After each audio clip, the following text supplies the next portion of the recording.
Le doy gracias a Dios primeramente, ¿verdad?, por la oportunidad que nos da hoy de estar aquí en la iglesia de Celada, capital de Gurabo. Así que, ¿verdad? Allá Marilyn me mira, chacho, deja que le diga a la alcaldesa. Estamos muy contentos, ¿verdad?, de estar acá con cada uno de ustedes y esperamos, ¿verdad?, que el mensaje de esta mañana sea de bendición para cada uno de nosotros. Que salgamos de aquí fortalecidos y que podamos reflexionar, ¿verdad?, siempre y no olvidar nunca el gran amor de Dios por cada uno de nosotros. Ahí es que está la clave de nosotros servirle en espíritu y en verdad. Recordar siempre, ¿verdad?, que Dios en su amor nos ha entendido la misericordia y nos ha dado un plan maravilloso, que es el plan de salvación a través de Cristo Jesús. Así que antes de comenzar voy a tener una corta oración. Oremos. Padre santo y bueno que estás en el cielo, alabado y glorificado sea tu nombre. Pedimos, Señor, que sea tu Espíritu el que nos hable en esta mañana y que el mensaje pueda ser de bendición para cada uno de nosotros. Que seas tú, Señor, y tu Espíritu el que dirija este mensaje. En el nombre de Jesús te lo imploramos. Amén. Amén. Yo creo que voy a aprovechar, porque a mí el título en esta mañana, del mensaje para esta mañana, se titula Cenizas que hablan, un ejemplo para las generaciones. Y la lectura la encontramos en 2 de Pedro 2:6, donde nos dice: y si condenó por destrucción a las ciudades de Sodoma y Gomorra, reduciéndolas a ceniza y poniéndolas de ejemplo a los que habían de vivir impíamente. Y vemos allí, ¿verdad?, cómo ese evento de la destrucción de Sodoma y Gomorra encierra un mensaje poderoso para cada uno de nosotros cuando estudiamos, ¿verdad?, esta historia. Dentro de todas las cosas que podemos contemplar de lo que es el conflicto, el conocido conflicto de los siglos, es que contrasta dos bandos, dos fuerzas. Contrasta el bien y el mal. Y hay una pregunta, ¿verdad?, que nos podemos hacer, y es: ¿dónde se cruzan la perfecta justicia de Dios y la oscura realidad de la maldad humana?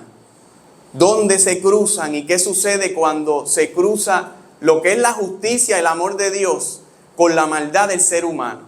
Y lo vemos en la narración de la historia de Sodoma y Gomorra, cómo el amor de Dios hace contacto con la maldad del ser humano y cómo Dios obra en medio de esa situación donde, como bien dijimos en el repaso de la lección, ¿verdad?, nosotros como pecadores, como dice la palabra, no hay justo ni en uno, merecemos toda la muerte. Somos trapo de inmundicia cuando analizamos nuestra vida, nuestra condición, nuestro ser. Pero delante de Dios, nosotros tenemos un valor tal que Dios está dispuesto a perdonar nuestros pecados, echar a un lado todo rastro de maldad y restaurar nuestra vida para que podamos vivir en armonía con Él.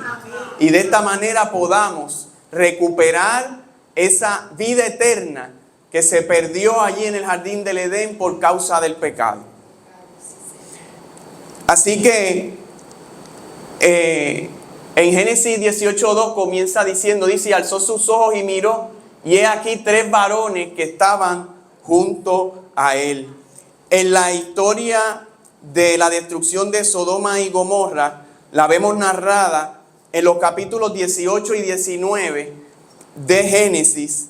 Y este drama celestial comienza a desplegarse sobre un escenario terrenal marcado por una creciente corrupción, marcado por unos seres humanos que en su constante práctica del mal, poco a poco la presencia de Dios se fue alejando de sus mentes y eran constantemente al mal. En el umbral de este relato trascendental, el patriarca Abraham se encuentra en un momento de quietud bajo las encinas del Mamre, y de repente su mirada se alza y ante él aparecen 3 varones, que es la escritura, ¿verdad?, que leímos en este momento. En esa visita inesperada, sin que Abraham lo sepa inicialmente, se encuentra nada menos que el Señor mismo acompañando a estos dos ángeles. El mismo Dios vino donde Abraham a revelarle tristemente la inminente suerte que habría de tener la ciudad de Sodoma y Gomorra, la cual en ese momento todavía quizás Abraham no contemplaba la misericordia que iba a mostrarse más adelante en la historia. Dice que en ese encuentro donde se desarrolla entre Dios y Abraham una conversación, se encuentra una de las conversaciones más conmovedoras y reveladoras de toda la Escritura. Abraham con una audacia, nacida de su profunda relación con Dios, se acerca y comienza a interceder por los habitantes de Sodoma. Su corazón, quizás recordando a su sobrino Lot, que residía allí, clama por justicia, pero también por misericordia. Y allí vemos en Génesis 18:23, donde dice: y se acercó a Abraham y dijo a Dios: ¿destruirás también al justo con el impío? Aquí vemos un atributo fundamental de nuestro Dios: su disposición a escuchar el clamor de sus hijos. Allí estaba Abraham, como fiel intercesor por los justos que estaban en esa ciudad, que él sabía que no debían de morir junto con los impíos, ¿verdad? Que estaban llevando un estilo de vida desagradable delante de los ojos de Dios. Y pacientemente el Señor responde a cada pregunta de Abraham, descendiendo en su estándar de justicia a medida que el patriarca implora por la posible presencia de justos en la ciudad. Y esa es la parte de la historia donde se van mencionando diferentes cantidades, ¿verdad? Dice: desde 50 justos, Abraham desciende gradualmente a 10. Y en cada instancia la respuesta de Dios es la misma: no destruiré. Perdón, ahí no va él. No es la misma. Dice: no destruiré si encuentro allí a 45. No la destruiré por amor de 20. Y no la destruiré por amor de 10. En este diálogo sagrado, la justicia de Dios se manifiesta aborreciendo el pecado, pero mostrando amor por el justo, ¿verdad? Así que vemos la paciencia divina en cada respuesta, una escucha atenta al corazón de Abraham. Y esta conversación nos enseña, mis queridos hermanos, que tenemos un Dios justo. Dios no toma acción sin ver las consecuencias y sin ver el panorama de lo que hay delante de Él. Cuando Dios nos mira a cada uno de nosotros y ve la vida que llevamos, y vemos que hay ocasiones que nos acercamos a Él y estamos bien, y sentimos esa presencia del Espíritu en nuestra vida y las cosas van marchando bien espiritualmente, pero en algún momento comenzamos a descuidar quizás la oración, quizás el estudio de la palabra, y comenzamos a sentir poco la presencia del Espíritu porque nosotros nos estamos alejando, ¿verdad?, de lo que Dios espera. Y en esos momentos que quizás estamos como pecadores que mirándolos al espejo de los 10 mandamientos vemos que somos culpables, en esos momentos Dios aún nos mira con misericordia y está dispuesto a acercarse a nosotros y brindarnos la solución a nuestro problema, que es perdonar nuestros pecados, recordándonos que fue la sangre de Cristo la que nos limpió de cada uno de ellos. Y que Cristo murió en la cruz para que Él fuera el sustituto, pagando por cada uno de esos pecados que nosotros hemos cometido. Así de grande es el amor de Dios.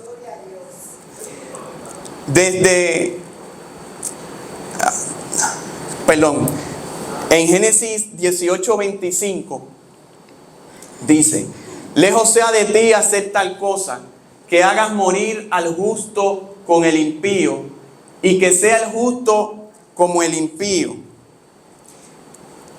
Lejos sea de ti el juez de toda la tierra, no ha de hacer lo que es justo.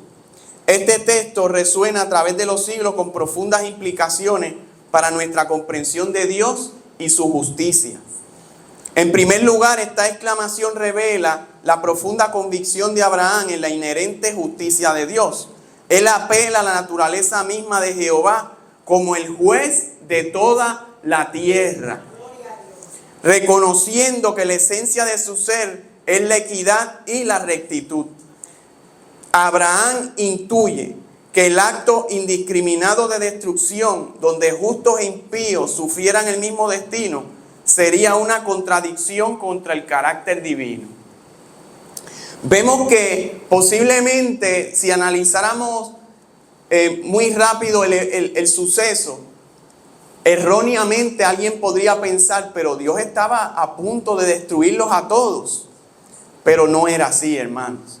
Él sabía que dentro de Sodoma y Gomorra habían personas justas. Estaba una familia allí que merecía perdón. Pero era necesario que ocurriese de esta forma, porque de esa manera el Espíritu despertó en Abraham lo que es la misericordia, que es la misma que Dios quiere que despierte en nosotros cuando vemos a aquellos que todavía no han entregado su corazón a Cristo Jesús. Y que igualmente seamos intercesores en favor de ellos. Que podamos llevarle el mensaje de esperanza, hermano, porque todos somos pecadores. Todos hemos cometido y cometemos pecado delante de la presencia de Dios. Pero tenemos un Dios misericordioso que nos mira con amor y que está dispuesto a perdonar cada uno de nuestros pecados. Esto nos recuerda que la justicia no es un atributo accidental de Dios, sino una parte fundamental de quién es Él. En segundo lugar, la pregunta retórica de Abraham, que vemos allí, que dice, no ha de hacer lo que es justo. No es una duda, hermano, sino una afirmación audaz de la integridad divina. Es una declaración de confianza en que Dios actuará en consonancia con su propia naturaleza justa. Nos enseña a tener fe en que, aunque no siempre comprendemos los caminos de Dios, podemos descansar en la certeza de que sus juicios son siempre rectos y verdaderos. Y esto me acuerda, hermano, los momentos en la vida en que nosotros pasamos por situaciones difíciles. Hay momentos que la cosa va bien y todo tranquilo, y de momento nos caen las pruebas, las situaciones inesperadas, la enfermedad, la crisis económica, las situaciones familiares. Nos sucede algo que no esperamos. Y es en esos momentos que debemos de continuar confiando en Dios. Que a pesar de que andemos en valle de sombra y de muerte, no debemos temer mal alguno, porque Dios está con nosotros. Debemos mantenernos fieles a las promesas de Dios. O sea, confiar fielmente, ¿verdad?, en que lo que Dios dijo lo cumple en nuestras vidas. Y si Él prometió estar de nuestro lado aún en momentos difíciles, no debemos por qué perder la fe. Además, este pasaje nos invita a reflexionar sobre la distinción entre el justo y el impío. Abraham reconoce que hay una diferencia moral significativa entre aquellos que viven en rectitud y aquellos que se entregan a la maldad. Si bien la misericordia de Dios es extensa, su justicia también exige una distinción entre el bien y el mal. Dice, basado en este principio de justicia, nos muestra la importancia de clamar a Dios en favor de otros. Su preocupación por los justos en Sodoma lo impulsa a abogar ante el Señor. Y esto, mis queridos hermanos, nos anima a llevar nuestras peticiones delante de Dios, intercediendo por aquellos que nos rodean, confiando en su justicia y su capacidad de discernir y actuar con equidad. Dios quiere, hermanos, transformar las vidas de sus hijos. La nuestra y la de aquellos que aún no han entregado su vida a Cristo Jesús. Y nosotros debemos de tomar por ejemplo a Abraham como intercesor, como hombre de Dios, que Dios lo estaba utilizando en favor de aquellos que estaban allí en aquella ciudad y que de esta manera sabía él que iba a alcanzar la misericordia de Dios. Tras la conversación con Abraham, dos ángeles llegan a Sodoma al atardecer, donde Lot, sentado a la puerta, los recibe con hospitalidad. Inclinándose, los invita insistentemente a su casa. Y dice allí, Génesis 19:2, ahora, señores míos, os ruego que vengáis a casa de vuestro siervo y os hospedéis y lavaréis vuestros pies y mañana os levantaréis y seguiréis vuestro camino. Aunque inicialmente rehúsan ante la insistencia de Lot, ellos aceptan. Este acto de acogida marca la distinción entre el justo en medio de la corrupción.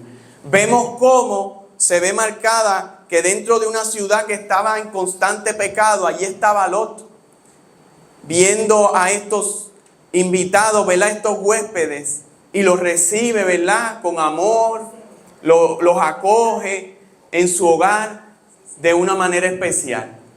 Y de esa misma manera, mis queridos hermanos, nosotros, cuando sabemos que Dios es primeramente el que nos busca en nuestra vida, a través de su Espíritu Santo, debemos de acoger su presencia en nuestro corazón.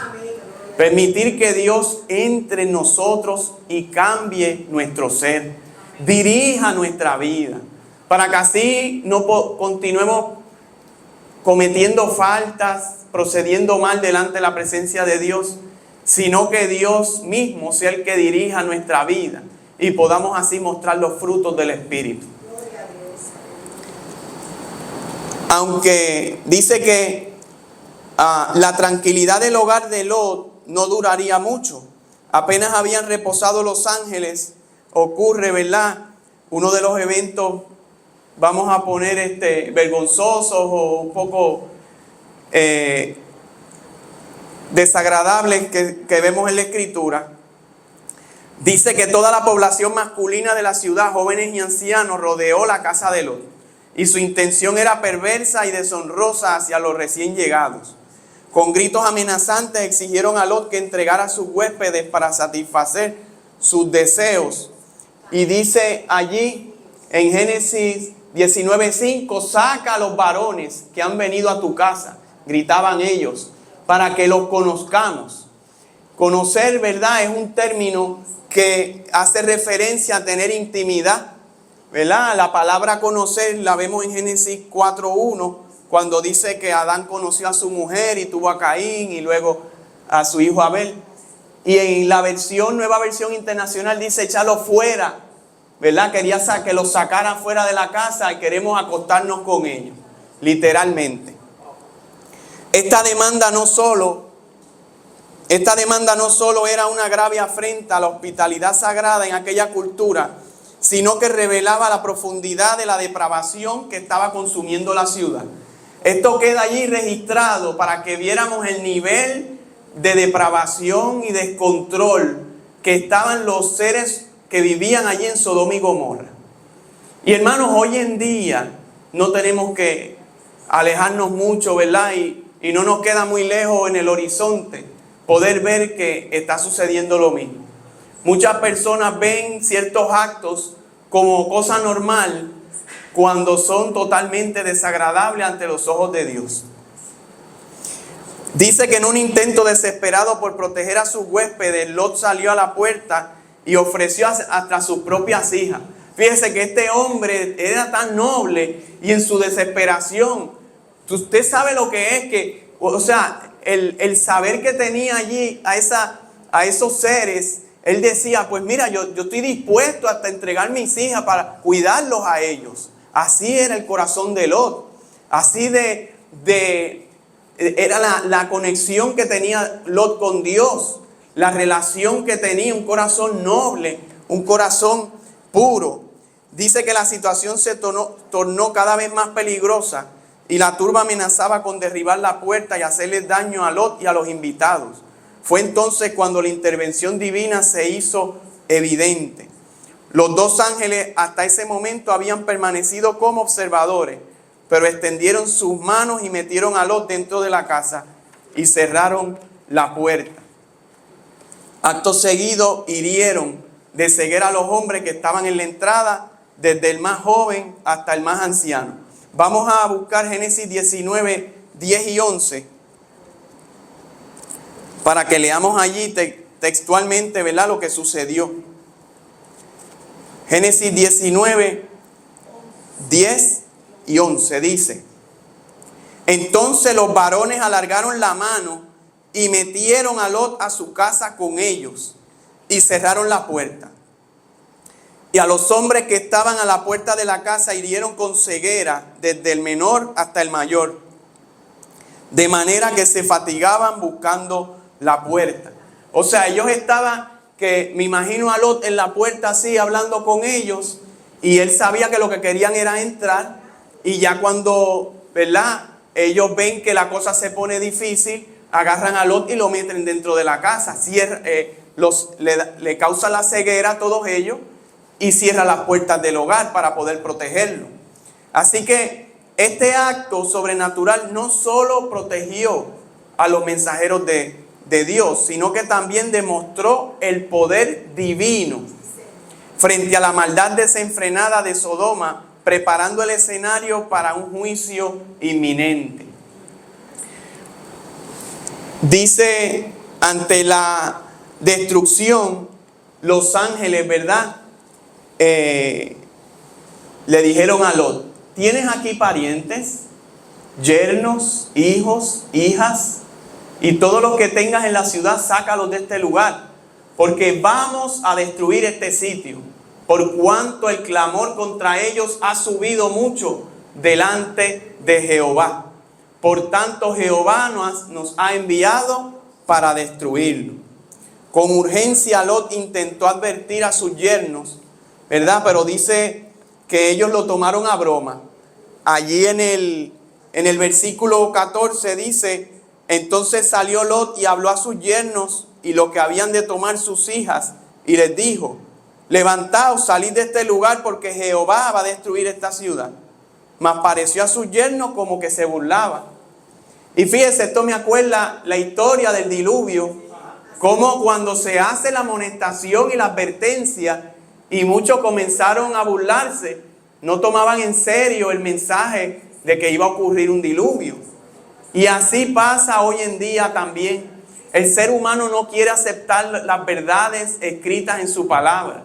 Prefieren creer sus ideas, prefieren creer cualquier otra cosa, filosofía, fábula, cualquier cosa que le ofrezca este mundo, antes que creer la palabra de Dios. Pero Dios en su amor da la oportunidad y hace el llamado, ¿verdad?, de que cada uno de nosotros entreguemos nuestra vida a Él. Que a cada uno de nosotros aprovechemos que las puertas aún de la gracia están, ¿qué?, abiertas. Y que no perdamos la oportunidad de poder hacer nuestro y posible en nuestra vida que seamos sellados para salvación y vida eterna en Cristo Jesús. Así que allí estaba él tratando, ¿verdad?, de advertir a su familia. Dice en Génesis 19:15: levántate, toma a tu mujer y a tus 2 hijas que tienes aquí, para que no perezcas en el castigo de la ciudad. O sea, es que esto es como que viene una tormenta y mire, hay que protegerse. Ponga las tormenteras, resguárdense, no salgan afuera. Era un momento de que es ahora o nunca. Y él allí, Lot, ¿verdad?, movido por su amor por la familia, comienza a hacer todo esto en favor de ellos. Dice Génesis 19:17: escapa por tu vida, no mires tras ti, ni pares en toda esta llanura. Escapa al monte, no sea que perezcas. La orden, hermanos, es clara: huir sin mirar atrás para salvar sus vidas. Y ese llamado lo hace Dios a cada uno de nosotros en este tiempo también. Debemos de huir a los brazos de amor de Cristo Jesús. Debemos permanecer en Él y su presencia. Y no miremos atrás al viejo hombre más. Que nuestro caminar, aunque sea por la senda estrecha, aunque sea difícil el camino, caminemos confiadamente, sabiendo que estamos de la mano de Dios que nos llevará al lugar seguro. Nosotros vemos a Jesús mismo que hace una conexión directa entre los días de Lot y los días de su venida. Dice en Lucas 17, 31 y 32, dice: aquel día el que esté en la azotea y sus bienes en casa, no descienda a tomarlos. Y el que esté en el campo asimismo, no vuelva atrás. Acordaos de la mujer de Lot. Este versículo, hermano, esto abre una puerta para una predicación completa que te va dirigida al asunto de los momentos finales, la persecución, esos momentos en que venga la ley dominical, hay que decidir, no puedo mirar atrás, aquí ya es, lo que importa es soy mi ser y mi vida, la salvación mía, de mi ser, y olvidarme de lo material. Pero eso, ¿verdad?, para otra ocasión. Pero la mención, ¿verdad?, de la esposa de Lot que miró hacia atrás y se convirtió en sal, sirve como una advertencia sobre el peligro de aferrarse al mundo y desobedecer la instrucción de escapar del juicio. La urgencia de no volver atrás es clara aquí, y un mensaje para nosotros igual en este tiempo: no mirar atrás, no volver atrás, seguir luchando, seguir corriendo. La vida cristiana es como una carrera, como dice Pablo, ¿verdad? Y tenemos que perseverar. Cuando analizamos lo que es una carrera, ¿verdad?, correr para buscar como fin llegar a la meta, en el camino se pierden las fuerzas, en el camino la mente te traiciona y te empieza a decir cosas negativas. Mira, no sigas, mira, ya te duelen las piernas, etc. Pero debemos de proseguir hacia adelante y pedirle a Dios que nos fortalezca en el camino, para que así podamos llegar a la meta, que es vivir eternamente con nuestro Dios. Dice que a pesar de la clara advertencia de no mirar hacia atrás, el corazón de la esposa de Lot se aferró a lo que dejaba en Sodoma. Desobedeciendo la instrucción divina, volteó su rostro y en ese mismo instante se convirtió en una estatua de sal. Su trágico destino se erige como un sombrío recordatorio de las graves consecuencias de la desobediencia a la palabra de Dios y de la necesidad de abandonar por completo el pecado para abrazar la salvación. Hermanos, nosotros como seres creados por Dios tenemos necesidad de abandonar el pecado y de aferrarnos a Cristo Jesús. Tenemos que pedir todos los días que Dios dirija nuestra vida, que sea su Espíritu el que dirija nuestra vida y nuestro corazón, 24/7. Cuando nos veamos a punto de cometer un error, de fallarle al Señor, pidámosle rápido fortaleza, pidámosle sabiduría, pidámosle que nos limpie nuestra mente y quite todo aquel pensamientos impuros y nos ayude a mantenernos con la mente puesta en Él. Ahora, hermanos, vamos a avanzar en el tiempo y vamos a ver qué nos trajo Sodoma además de esta historia. ¿Qué más deja declarado en este mundo esta historia hoy, ya habiendo sido destruida Sodoma y Gomorra? ¿Qué más Dios utiliza de ese evento en nuestros tiempos? La Biblia sitúa a Sodoma y a Gomorra en la región cercana al Mar Muerto. Un lago hipersalino, ¿verdad?, que tiene mucha sal, ubicado en una profunda depresión geográfica, la más baja de la tierra. Este mar sin salida se encuentra en el Valle del Jordán, en la frontera entre lo que hoy conocemos como Israel al oeste y Jordania al este. Así que Sodoma y Gomorra estaba cercana al Mar Muerto y hay una área allí que los arqueólogos descubrieron unas, ¿verdad? Y lo vamos a mencionar más adelante. Ellos descubren evidencia de azufre, pero de una manera distinta a la que existe en la tierra. Dice, las escrituras describen que Sodoma y Gomorra se encontraban en una llanura fértil cerca del Mar Muerto. Una región en tiempos de Abraham era próspera y bien regada. Algunos estudiosos sugieren que esta ciudad podía haber estado ubicada en la parte sur de lo que hoy es el Mar Muerto. Posiblemente incluso sumergida bajo sus aguas debido a cambios geológicos a lo largo del tiempo. La Biblia también menciona otras ciudades cercanas en esa llanura,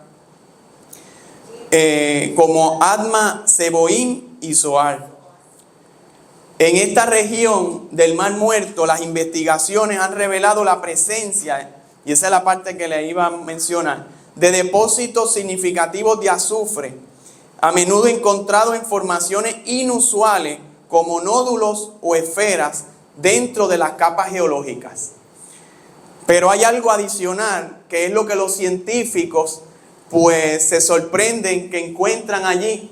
Dice que analizando esos depósitos han reportado porcentajes de pureza de azufre notablemente altos, que oscilan entre un 92 y el 98%. Ahora viene lo interesante, y es que esta concentración de azufre puro en formaciones específicas no es común en la mayoría de los entornos naturales en el mundo. En ningún lugar del mundo existe residuos de azufre con el porcentaje tan alto como lo que se encuentra allí en ese lugar. Porque usualmente el azufre se encuentra combinado con otros elementos en minerales como sulfuros y sulfatos. ¿Qué le quiero decir con esto, hermano?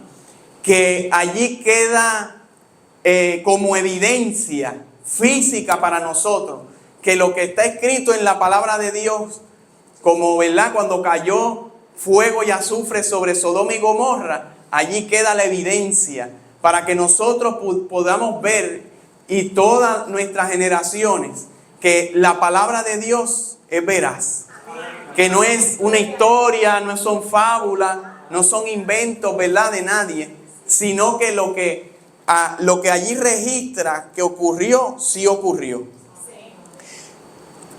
Si bien la región del Mar Muerto es conocida por su actividad tectónica y la presencia de diversos minerales, la abundancia de azufre en estas formas particulares ha llamado la atención de los investigadores.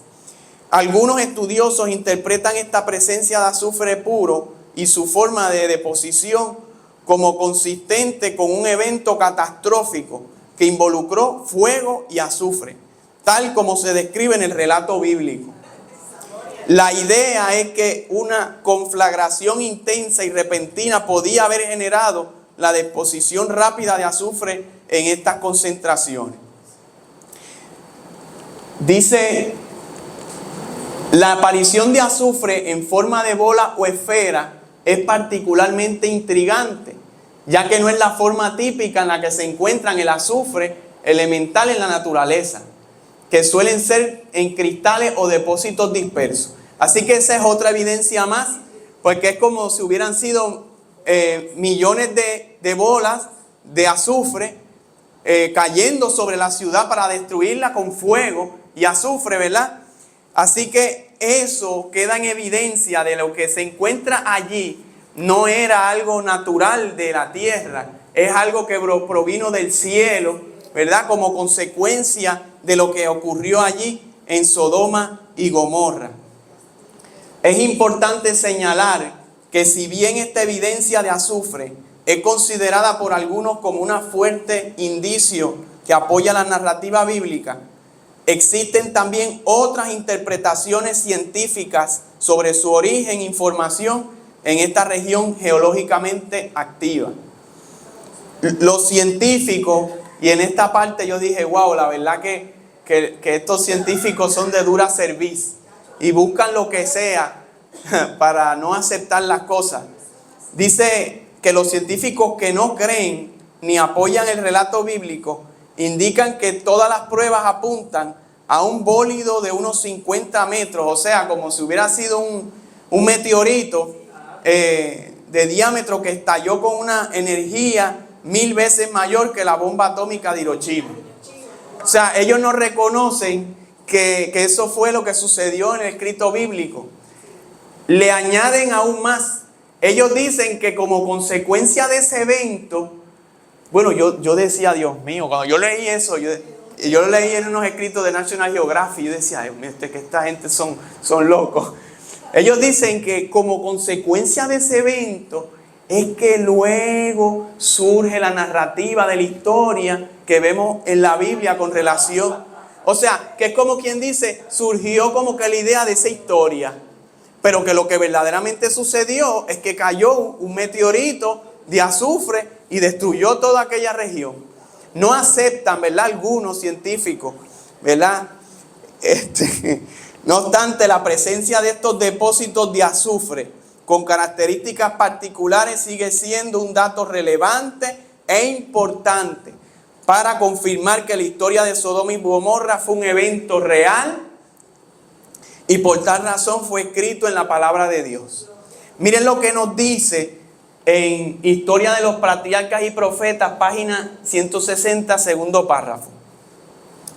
De repente, como un trueno en un cielo despejado, se desató la tempestad.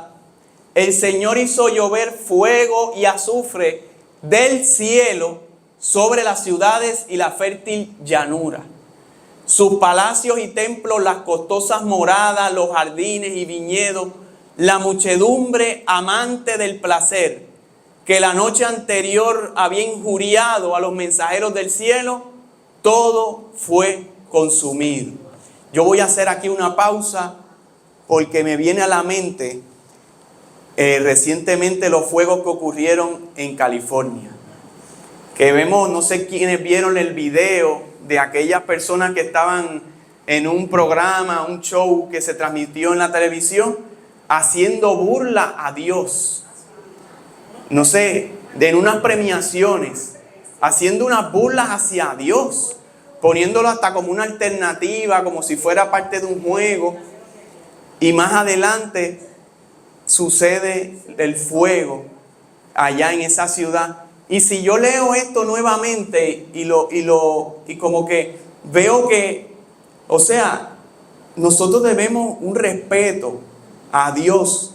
Y el ser humano cuando se aleja de la presencia de Dios, se atreve a blasfemarlo, a burlarse. Y no se dan cuenta que Dios es un Dios, ¿verdad? Que va a hacer justicia. Te da la oportunidad de arrepentimiento. Pero no está aquí nadie, ninguno de nosotros podemos burlarnos de Dios. Dice allí sus palacios y templos, podemos decir las mansiones, ¿verdad? Y las facilidades de su hogar, sus piscinas, sus costosas mansiones, jardines, todo. ¿Y qué sucedió? Fue consumido. Continúa diciendo la cita, el humo de la conflagración ascendió al cielo como si fuera el humo de un gran horno. Y el hermoso valle de Siddim se convirtió en un desierto, un sitio que jamás había de ser reconstruido ni habitado. Como testimonio, ¿para qué cosa? Todas las generaciones, de la seguridad con que el juicio de Dios castiga el pecado. Y allí está aquel lugar que no está reconstruido ni habitado. Y quedan las ruinas y queda allí la evidencia de aquel azufre que cayó del cielo como consecuencia del pecado del hombre. La lectura de hoy en 2 de Pedro 2:6 nos dice, y si condenó por destrucción a las ciudades de Sodoma y de Gomorra, reduciéndolas a ceniza y poniéndolas como ejemplo a los que habían de vivir impíamente. La destrucción de Sodoma y Gomorra consumida por fuego y azufre se erige como una advertencia bíblica contundente sobre el juicio divino contra el pecado desenfrenado y la impiedad. Su final catastrófico ilustra las graves consecuencias de rechazar los caminos de Dios y entregarse a la maldad, sirviendo como un solemne recordatorio para todas las generaciones. Con este rescate de Lot y su familia, nosotros presenciamos la palpable misericordia de Dios. Fíjense que en medio del caos y de la destrucción, Dios rescata a Lot y a su familia. Su oído estuvo atento a la ferviente intercesión de Abraham. De la misma forma, el oído de Dios está atento a la intercesión de Cristo Jesús en el lugar santísimo por ti y por mí. Gloria a Dios, aleluya. Alabado sea el nombre de Dios. Aún en medio de la determinación divina de castigar la maldad, la gracia de Dios se extendió para salvar a aquellos que a pesar de su entorno aún conservaban un corazón justo. La evidencia arqueológica actual, como los depósitos de azufre puro hallados en la región del Mar Muerto, trasciende la mera curiosidad. Se presenta como una confirmación tangible de la veracidad de la palabra de Dios, subrayando que el relato bíblico de la destrucción de Sodoma y Gomorra no es solo una alegoría, sino que tiene fundamentos históricos concretos y sucedió en la vida real. Y lo podemos ver hoy en día con nuestros propios ojos. Mis queridos hermanos, hemos visto cómo esta historia nos confronta directamente a cada uno de nosotros. Nos invita a una profunda introspección, a un análisis, ¿verdad?, de nuestra vida. Que nos preguntemos, ¿estamos viviendo nuestras vidas de una manera que honre a Dios? A recordar el terrible destino de Sodoma y Gomorra, ciudades que desafiaron abiertamente los principios divinos. Preguntémonos si nuestras propias acciones y actitudes reflejan la santidad y la justicia de nuestro Creador. Que su ejemplo nos impulse a examinarnos y a buscar una vida que sea siempre, hermano, agradable delante de Dios. El rescate de Lot es un faro de esperanza, hermanos, que ilumina nuestro presente. La misma misericordia que se extendió aquel entonces sigue disponible hoy para ti y para mí. Las puertas de la gracia están abiertas. La misericordia de Dios es la misma y nos ofrece salvación y vida eterna en Cristo Jesús, si solamente abrimos nuestro corazón y permitimos que Él habite en nosotros y dirija nuestra vida. Isaías 55:7 nos recuerda: deje el impío su camino y el hombre inicuo sus pensamientos, y vuélvase a Jehová, el cual tendrá de él, ¿qué cosa? Misericordia, y al Dios nuestro, el cual será amplio en perdonar. Alabado sea el nombre de Dios. Hermanos, nosotros merecemos la muerte, pero Dios nos ama tanto que está dispuesto a perdonarnos, restaurar nuestra vida y que podamos alcanzar la salvación y vida eterna en Cristo Jesús. ¿Cuántos de nosotros deseamos volver nuestros corazones a Dios en esta mañana, entrada ya la tarde? Y queremos pedirle a Dios hoy de manera especial que nos refuerce, que su Espíritu pueda darnos un impulso especial en este día y que podamos nuevamente continuar con fe caminando por esta senda, que sabemos que no es fácil, pero que su fin es hermoso, porque es la vida eterna acompañado con Cristo Jesús. ¿Cuántos desean decirle así al Señor poniéndose en pie? Vamos a tener esta oración y vamos a pedirle a Dios que hoy de manera especial nos abrace con su Espíritu Santo y dirija nuestras vidas, para que podamos no solamente salvarnos nosotros, sino también compartir la esperanza de salvación y vida eterna con otros que todavía no le conocen.